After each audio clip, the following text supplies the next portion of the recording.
Well, as I told you, the original slogan was "Cover 60 like shit," but we decided that wouldn't appeal to too many people. We organized the bird because we felt like we organized the bird as a means of changing the society, and we saw the bird as a tool both to get out ideas about how to change the society and a way to involve people in an organization. That is, an organizing tool for getting the people involved into doing those sort of things.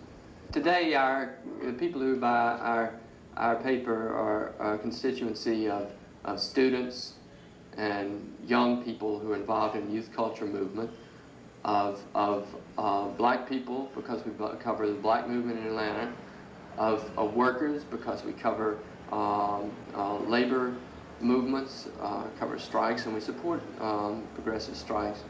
Above all that, though, I think one of the main reasons that people buy our paper is that it has imagination, and it has imagination in a society which has no imagination, which is dull and mechanical and regimented and lifeless. And the major established media is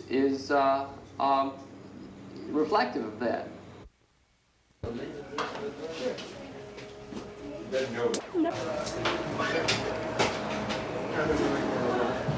Okay. Oh, that's stupid.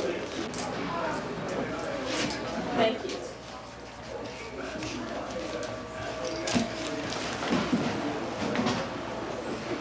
Okay.